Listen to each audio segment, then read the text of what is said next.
Imagine, if you will, like a grand paradox. Just picture a country that, over the span of a single human lifetime, takes its economy and multiplies it not by two, not by three, but just exponentially. Right.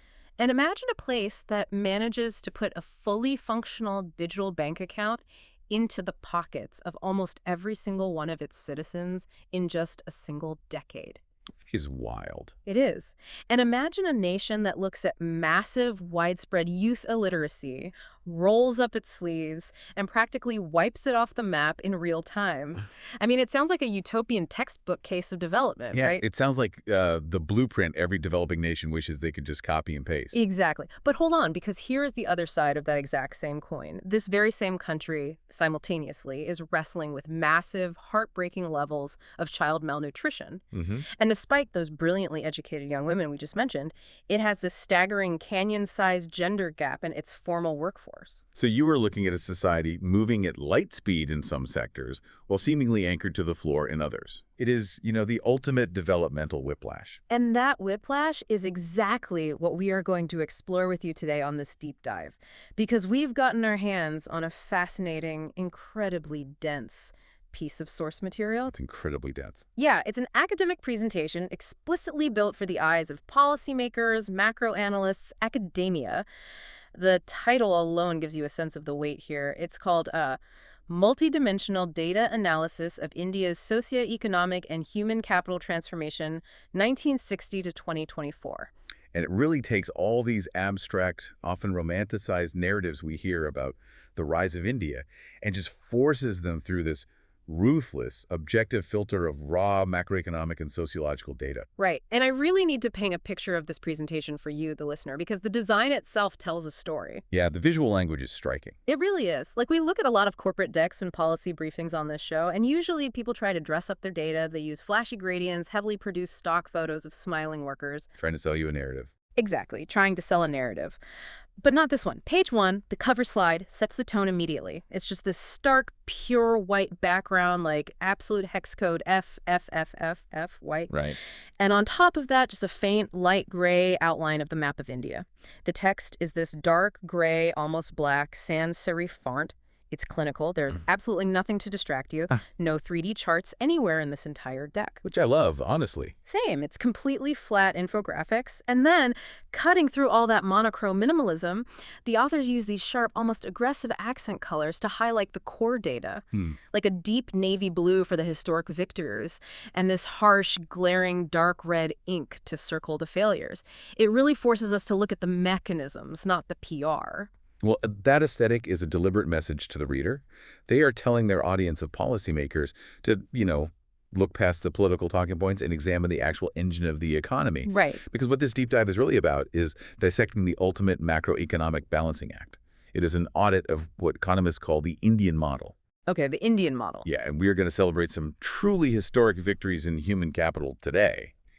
But we are also going to stare directly at those glaring red warning signs.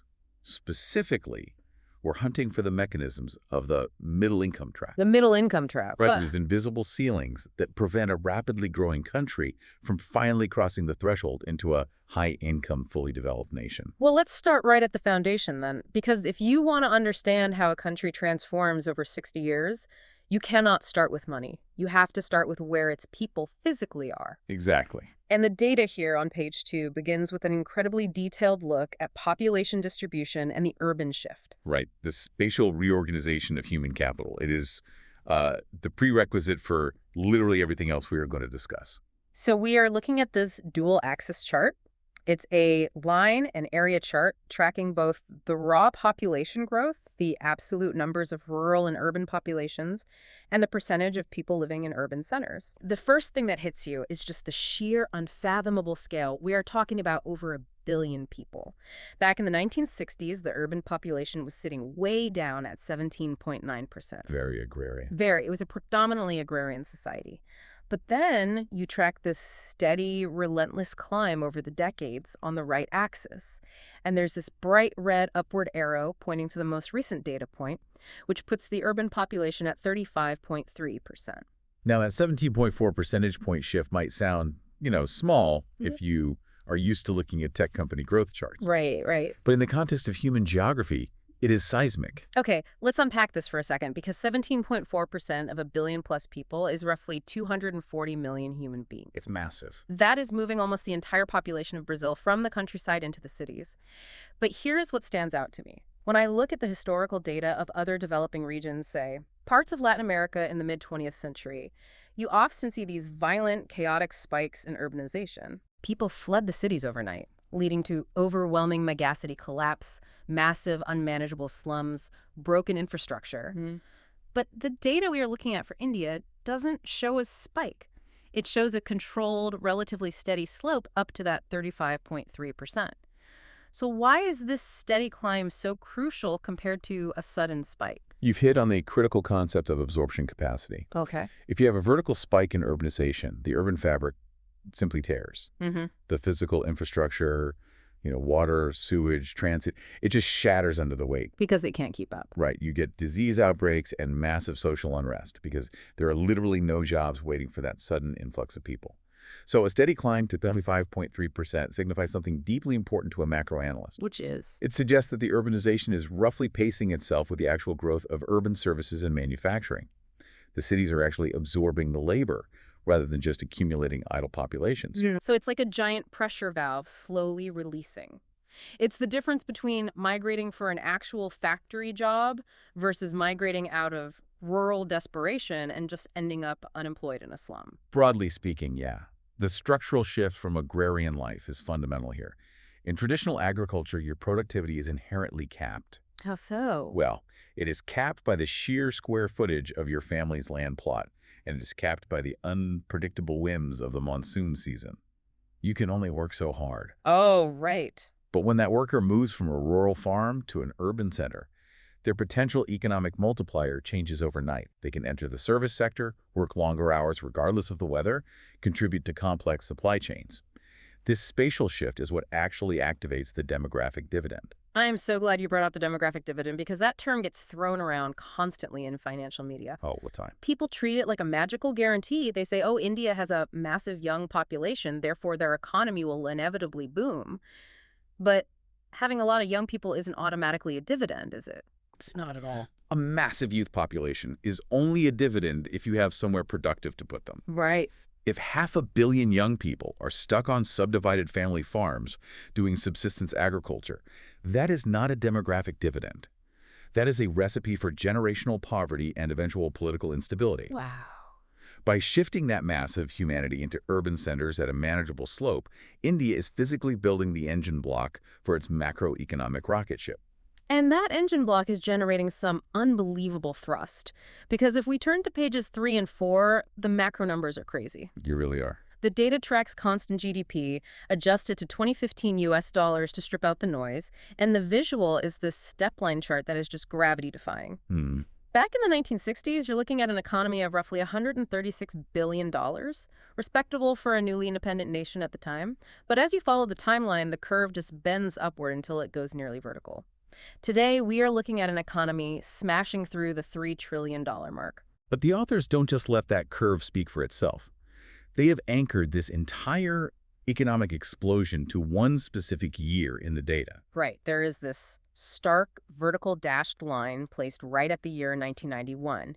And where the GDP line intersects 1991, they've drawn this thick red circle to highlight the violent steepening of the growth curve immediately after. That's the pivot point. It visually separates the timeline into before 1991 and after 1991. So for the listener who might not be steeped in 20th century South Asian economic history, what actually happened in 1991 that caused a multi-trillion-dollar inflection point? To understand 1991, you really have to understand the claustrophobia of the era that preceded it, which is known as the license Raj. The license Raj? Yeah. For decades after independence, India operated under an incredibly heavy-handed, bureaucratic, state-controlled economic model. It was essentially a closed economy. The government dictated almost everything. Give me an example. So if you owned a factory and wanted to increase your production of, say, bicycles from 10,000 a year to 12,000 a year, you couldn't just do it. Wait, really? No, you had to apply for a government license. If you wanted to import a new piece of machinery to make your factory more efficient, you needed a quota allocation. It sounds like an administrative nightmare. The friction of just trying to do basic business must have been paralyzing.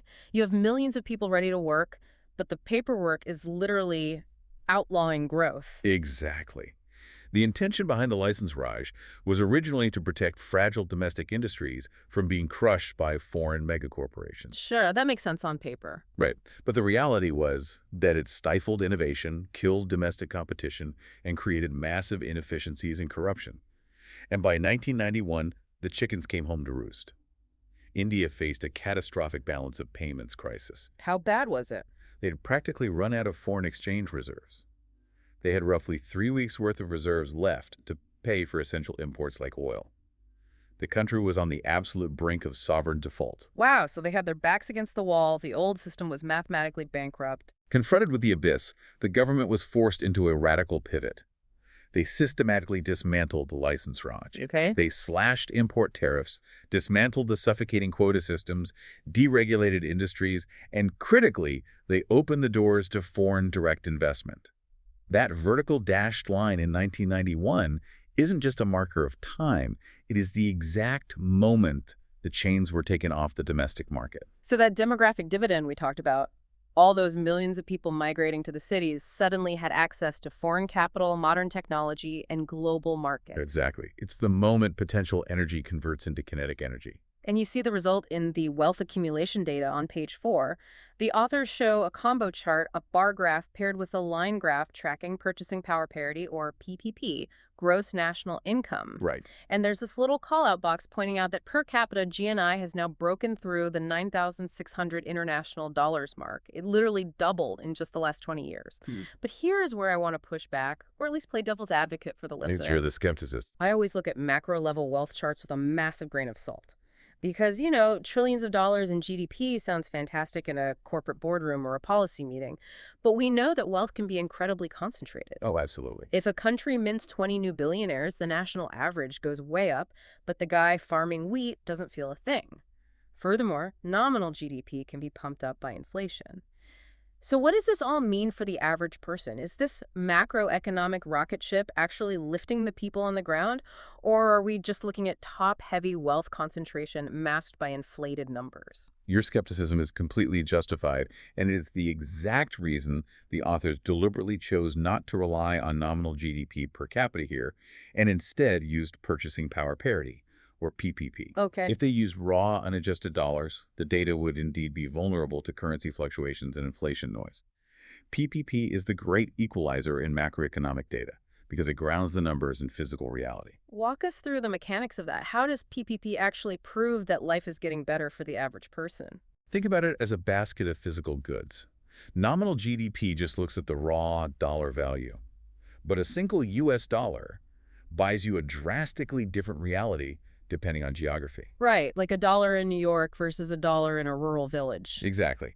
A dollar might buy you a fractional cup of coffee in New York, but that same equivalent value in rural India might buy a substantial amount of rice, or basic medicine, or local transport. PPP strips away the currency exchange rate illusions and asks, what can this money actually buy in the local economy? So it creates a standardized international dollar based on actual survival and consumption. Correct. It adjusts the data to account for the dramatically lower local cost of living in developing nations. So when this rigorous forensic data shows that per capita GNI has doubled in PPP terms to 9,600 international dollars, it is irrefutable proof that we aren't just looking at inflation. Okay. And we aren't just looking at a few billionaires distorting the math. It means the physical size of the grocery cart the average citizen can afford to fill has genuinely doubled? Yes. It represents a substantive, tangible improvement in human living standards. It means more calories on the table. It means a family can afford to replace a thatched roof with corrugated metal. Wow. It means they can afford the bus fare to send a child to school instead of keeping them home to work.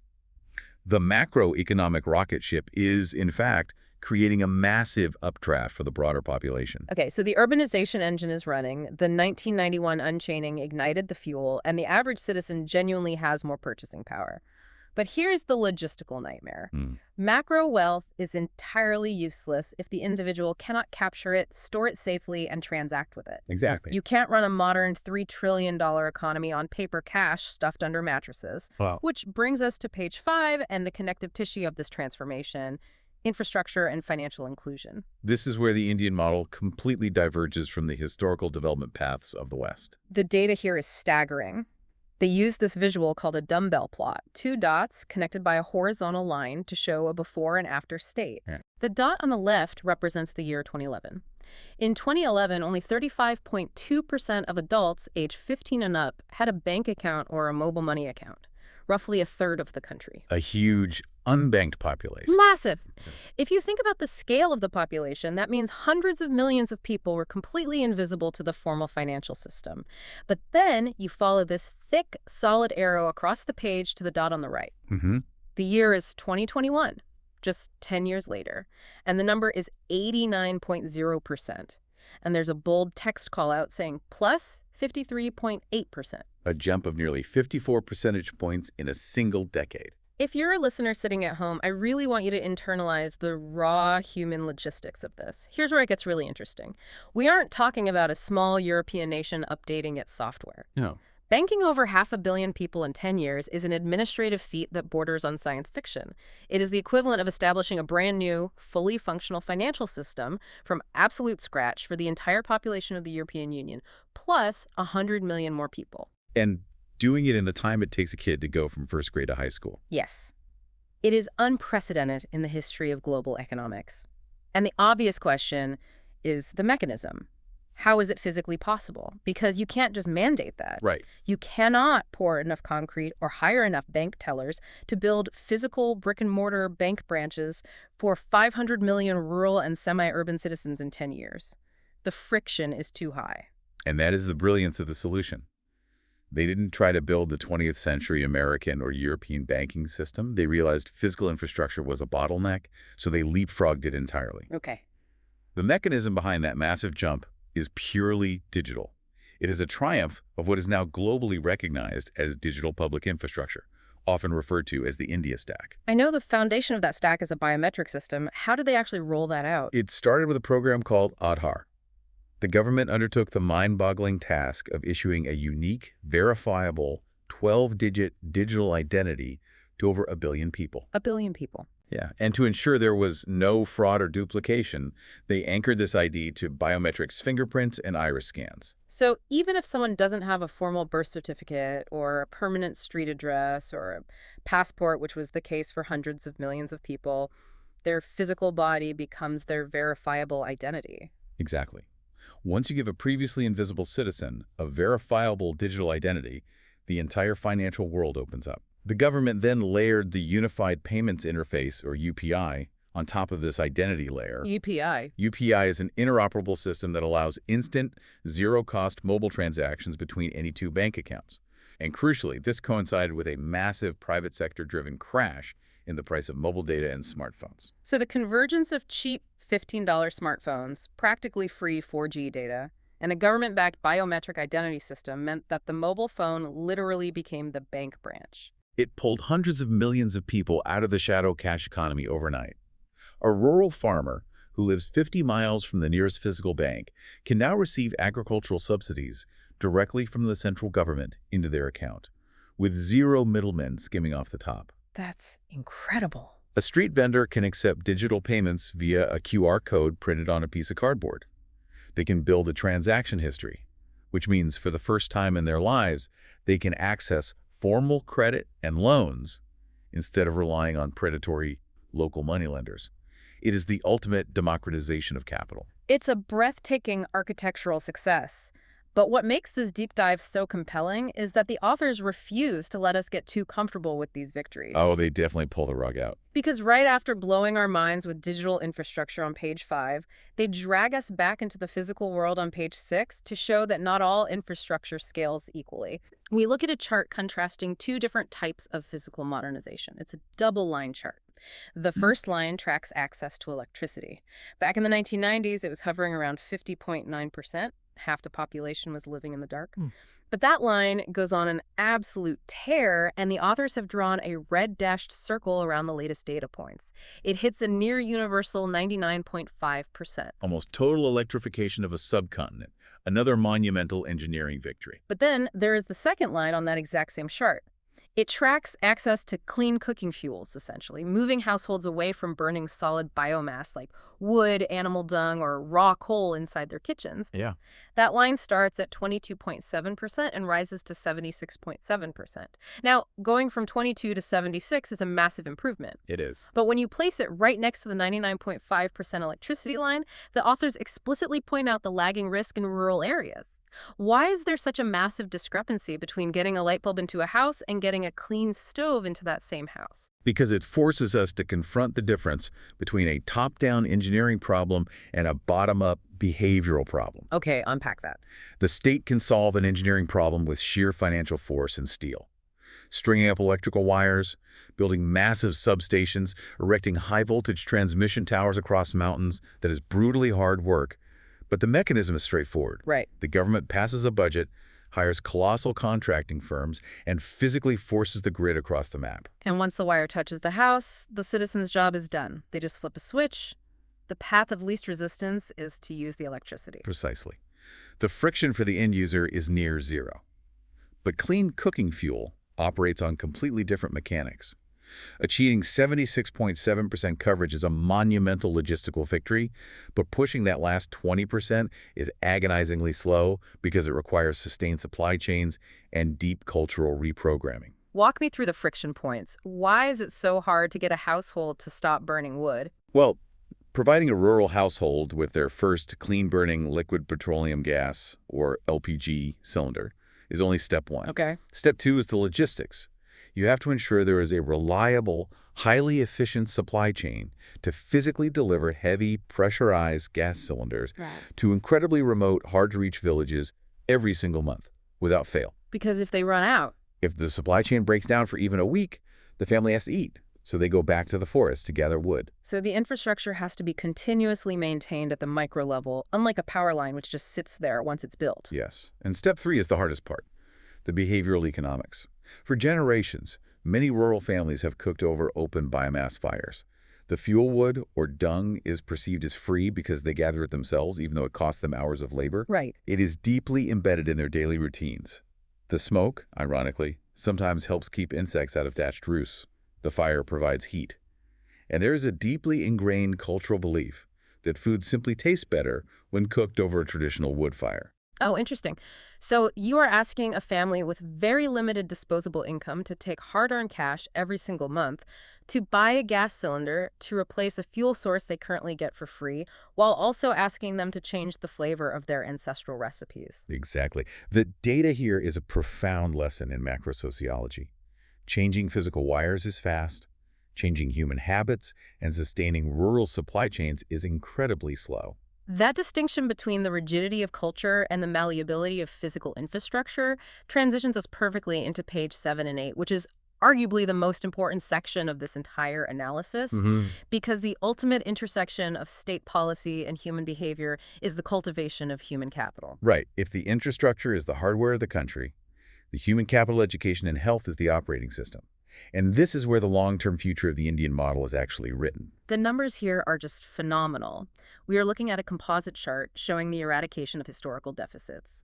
The main graph tracks the proportion of out-of-school children, and it plummets from nearly 20% down to roughly 0.1%. It is practically wiped off the map. But the visual that really forces you to stop and stare is this smaller inset chart on the right. It shows the Gender Parity Index, or GPI, for primary school enrollment. This is a huge milestone. It really is. The authors have drawn this solid green baseline horizontally across the chart at the 1.0 mark. A 1.0 represents perfect, absolute mathematical equality between boys and girls in primary school. Right? The data line starts way down at 0.64 in the 1970s, aggressively climbs, crosses that green line, and actually settles at 1.03. Which means, at the foundational primary school level, there is not just parity. The system is actually slightly favoring the enrollment of girls. It's a total inversion of historical norms. And when you look at the downstream effects of getting all those girls into primary school, you turn to page 8 and see the youth literacy data. We are looking at ages 15 to 24 here. It's an overlapping area chart. The female youth literacy rate surges from an abysmal 40.3% in the historical data to over 96% today. The male youth literacy rate is at 97.9%. And look at how they visualize that. Right. The authors drew these two converging arrows pointing to the tiny, shrinking sliver of space between the male and female lines, explicitly labeling it gender gap less than 2%. Erasing a 50-point gender gap in literacy over a few decades is the statistical signature of a societal revolution. It is deeply moving to look at. We are watching the real-time eradication of youth illiteracy. But I want to pivot back to the cold, hard macroeconomic view, because that is what this presentation is built for. Sure. When we look at developmental models, why is there such an aggressive, obsessive focus on basic literacy? From an economic standpoint, wouldn't a country wanting to build a $3 trillion economy be better off pouring those resources into building 50 world-class, elite universities to churn out elite engineers and CEOs? It's a really common assumption, but the macro data completely refutes it. To understand why basic literacy is the absolute king of human capital metrics, you have to look at the health data on page 9 that the authors strategically placed right next to it. Okay, page 9. They paired the literacy charts with mortality charts for a reason. Okay, I see that. It's a chart with twin downward plunging lines. Under 5 mortality is crashing from a tragic 241.1 deaths per 1,000 live births in 1960 down to just 27.7 per 1,000 recently. And infant mortality drops right alongside it in a nearly identical plunge. They put these heavy, dark gray anchor points on the 1960 baseline and the current data to emphasize the sheer gravity of that drop. In 1960, almost a quarter of all children didn't live to see their 5th birthday. Surviving childhood is the ultimate, non-negotiable prerequisite for human capital. You cannot build a global tech hub. You cannot become the manufacturing floor of the world if your labor pool is constantly decimated before it even reaches school age. Right, so step 1 is public health interventions, vaccines, sanitation, maternal care to ensure the population survives. But how does that connect back to my question about basic literacy versus elite higher education? Because a national economy does not scale to 3 trillion or 5 trillion on the backs of a few thousand brilliant PhDs. It doesn't. No. Elite universities are vital for innovation, but the actual physical mass of a modern economy, the logistics networks, the precision manufacturing plants, the massive IT service centers, the modernized retail sectors, those operate on the backs of a vast baseline competent workforce. So it's about building an incredibly wide, incredibly sturdy pyramid base. Exactly. If you want to transition millions of people out of agrarian farming and into the formal service sector or high-end manufacturing, the absolute floor of entry is a worker who can read a safety manual, understand a digital inventory interface, write a coherent email, and perform basic arithmetic. Right. If a worker lacks those skills, they are permanently locked out of the modern economy, no matter how many elite universities the country has. By practically forcing the youth literacy gender gap to 0, India has manufactured something incredibly potent, a vast, high-quality, tradable labor pool. Wow. Basic literacy is the soil from which the entire modern economy grows. Higher education is the flower, but without the root system of basic literacy, the whole thing collapses. That mechanism makes perfect sense. And the pieces of the Indian model we've looked at so far fit together beautifully. The urbanization engine fires up, the 1991 reforms unchain the markets, digital identity banks 500 million people, plunging mortality rates ensure the children survive, and universal literacy equips them with the basic operating system to join the modern workforce. It looks like a perfect puzzle. Right. Logically, naturally, if you follow this causal chain, you would assume that this massive new cohort of healthy, literate young women is now out there powering this new $3 trillion rocket ship, right? Any rational observer looking at the first half of this presentation would assume exactly that. But they aren't. And this is where the presentation takes a sharp, highly concerning, almost violent turn. This is the pivot. This is where the authors pull out the red ink. On pages 10, 11, and 12, we are entering the section they've titled The Hidden Fractures. And these fractures are not minor cracks. They are structural fault lines that threaten the entire edifice of the Indian model. Let's start with nutrition on page 10. The authors present a horizontal bar chart tracking child stunting. which is a measure of height for age, an indicator of chronic, prolonged malnutrition. Mm. Now, to be fair to the historical progress, the number did drop from 62.7% historically down to 35.5% today. But the authors have highlighted that 35.5% in bright, glaring red. Because the absolute baseline is still so high. Exactly, because when you strip away the percentage and translate that into human beings, it means over a third of all children in the country are still chronically malnourished. And there's a specific text call-out warning that policy focus needs to shift here. It is a flashing red siren in the macroeconomic data. And the data twists the knife further when you turn to page 11 and look at the labor market. We look at a comparative bar chart for female labor force participation. After seeing 96% female youth literacy, you look at the labor participation rate for women over 15, and it is staggeringly, inexplicably low. It really is. It hovers between 24% and 32%. Meanwhile, male labor force participation is holding steady at over 70%. The authors have placed this giant red double-headed arrow right between the male and female columns to highlight this chasm. It is a 40-plus point gap. And the quality of that employment is just as worrying. Right. Because on page 12, they have this ring chart showing that of the 24 to 32% of women who do actually work, 70 to 90% of them are engaged in what the data calls vulnerable employment, and they've shaded that slice of the ring heavily. Meaning no formal contracts, no workplace protections, no health benefits.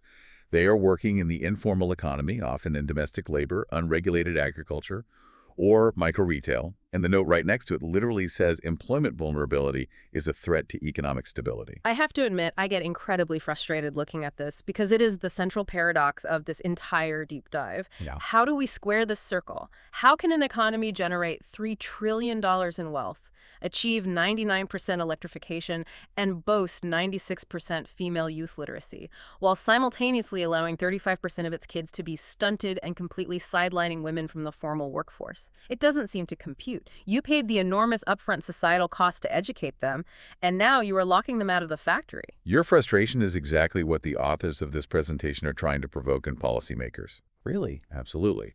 They are weaponizing this data to force a confrontation with the dark side of uneven growth. A surging GDP can act like a blinding light. It masks severe systemic distributional flaws. Let's break down the mechanics of these flaws, starting with the gender gap.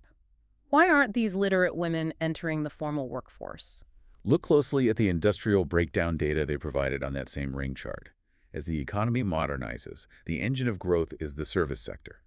But service jobs represent 35.7% of male employment and only about 23.5% for women. Right. Women are disproportionately stuck in the declining agricultural sector. The reasons are a complex web of sociology and economics. There are deep patriarchal cultural norms that expect women to manage the household and elder care, which is entirely unpaid and unrecognized by GDP metrics. Sure. Furthermore, as household incomes rise, thanks to that PPP wealth accumulation we discussed earlier, many families actually prefer women to stop working in harsh agricultural jobs as a status symbol. Wait, so paradoxically, rising wealth initially pulls women out of the labor force because the family can afford to live on a single income. Exactly. It's an income effect. But the macroeconomic consequence is disastrous. This is the absolute textbook definition of the middle income trap risk. There's that term again.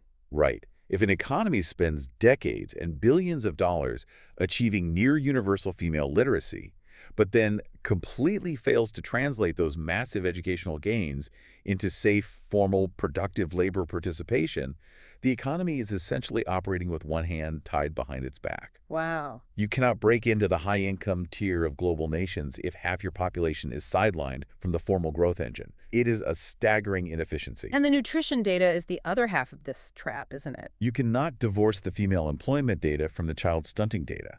When we talk about a child being stunted due to malnutrition in the first 1,000 days of life, we are not just talking about a physical issue of them being a few inches shorter than average. Yeah. No. Stunting is a biological catastrophe. It causes permanent, irreversible cognitive deficits. The brain architecture literally develops differently. Synaptic connections fail to form. Oh, wow. So stunting isn't just a health metric, it's a permanent handicap on cognitive capability. Yes, stunting directly biologically, caps the future potential of that very same demographic dividend we celebrated at the beginning of this deep dive. That is terrifying. If a third of your future workforce reaches adulthood with permanent cognitive disadvantages because they couldn't get adequate calories and protein as infants, your ceiling for high-tech, knowledge-based economic growth is structurally lowered. Because the brain power just isn't there. Right. You cannot build a Silicon Valley equivalent if a third of your talent pool was neurologically compromised before they were 2 years old. The rocket ship will eventually run out of fuel. That is why the authors put 35.5% in bright red. It is an existential threat to the long-term viability of the Indian model. That is incredibly sobering. It really pulls you out of the simple, comforting, line goes up narrative that so many financial pundits like to sell. It does. And speaking of existential threats that limit growth, we have to talk about the physical constraints of this transformation. Because on pages 13 and 14, we look at the environmental toll and the energy paradox. The carbon bill for lifting 1 billion people out of poverty comes due. The visual the authors use here is genuinely imposing. It's a smooth area chart, heavily shaded in this ominous dark gray. It tracks CO2 emissions specifically from the electricity sector. And the area just explodes outward. It goes from 32 megatons historically to over 1,500 megatons recently. And despite all the massive global talk about green energy, Paris climate goals, and sustainability, the raw data on page 14 shows that fossil fuels, primarily coal, stubbornly account for 74 to 75% of India's total energy consumption. It's a very rigid reliance. It's a flat, horizontal line of reliance, but right next to that dark gray mass, the authors placed a bright green upward arrow. It shows that non-hydro renewable energy generation, solar and wind, is experiencing geometric, hundredfold growth. It's generating hundreds of billions of kilowatt hours. It is a massive high-stakes contradiction playing out in real time. And it makes me think of an analogy. Imagine a massive, incredibly heavy ocean cargo ship. It represents the entire Indian economy. Okay. The government has come along and bolted this brand new, super fast, gleaming green engine to the back of the ship. That's the geometrically growing solar and wind capacity. And that green engine is revving hard, producing massive amounts of energy. Right. But the massive ancient coal engine deep in the hull of the ship is still doing 75% of the pushing just to keep the sheer mass of the ship moving forward against the current. That analogy captures the mechanics perfectly. And what's crucial here is the tension between this chart and the data we looked at earlier. Remember the 99.5% universal electrification line? Right, the near total elimination of energy poverty. You cannot have the moral and economic victory of universal electrification without the environmental tragedy of that 1,500 megaton carbon spike. You cannot lift hundreds of millions of people out of the dark without a massive, unprecedented surge in baseline energy consumption. Right. The rigidity of that 75% fossil fuel reliance isn't just stubbornness or malice. It is an absolute physical necessity for the stability of their electrical grid. Because you need baseload power. Exactly. Solar and wind are brilliant, but they are intermittent. The wind stops blowing, the sun goes down. A modern $3 trillion economy requires a heavy, constant, unyielding heartbeat of energy baseload power to maintain grid frequency. And right now, that's coal. If they switch off the coal plants tomorrow to satisfy global climate targets, the grid frequency drops, the entire electrical system collapses, the automated factories stop running, the digital UPI payments fail, and the GDP rocket ship crashes back to Earth, plunging hundreds of millions of people back into poverty. So it's an agonizing catch-22. It is. The geometric growth of the renewables, that green arrow, proves beyond a doubt that the policy intent is shifting. They're building out solar parks at a scale and speed that puts much of the developed world to shame. Yeah. But it raises a deeply uncomfortable question for the global community, particularly for wealthy Western nations who already burn their share of cheap coal to get rich. Can a developing nation afford to prioritize going totally green while it is still in the middle of trying to feed, employ, and uplift 1 billion people? Yeah.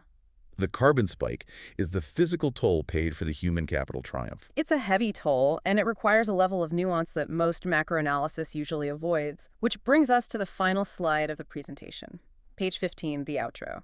The authors have synthesized this entire 60-year journey into a single, comprehensive visual map. It's a radar chart or a spiderweb chart plotting all these multidimensional metrics on a single axis. Right. And it beautifully visually summarizes the deeply uneven nature of everything we've talked about today. The web of the chart bulges way outward, stretching the absolute limits of the graph in solid blue lines for GDP growth, for digital financial inclusion, for basic education and electrification. Mm. In those sectors, it looks like an unstoppable superpower. But then the web severely caves inward. It collapses toward the center with these harsh red dash circles around female formal employment, carbon emission control, and child nutrition. The overall shape of the economy looks distorted. Well, that distortion is the Indian model as it stands today. It is a model of non-equilibrium growth. If we distill a final analytical verdict from this data for the policymakers reading it, it is this. Exponential economic growth is a marvel of human coordination, but it must synchronize with deep social inclusion and a green transition. The structural fractures, the millions of sidelined women, the neurologically compromised, malnourished children, the massive carbon reliance, they aren't just secondary social issues for NGOs to worry about. They are heavy, dragging macroeconomic anchors. If those anchors aren't cut, the sheer massive scale of India's population will eventually transition from being a true human capital dividend into an unsustainable, crushing burden. The pressure valve we talked about at the very beginning could reverse. Exactly. A $10 trillion rocket ship needs all its engines firing efficiently, not just half. It is a brilliant, uncompromising presentation. It forces you to hold two opposing truths in your head at the exact same time.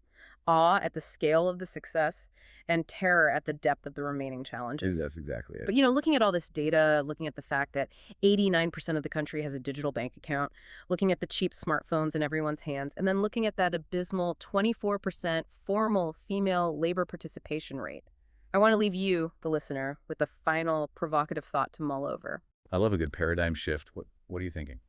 We trust this data because it is rigorous, it is forensic, and it uses standard global metrics.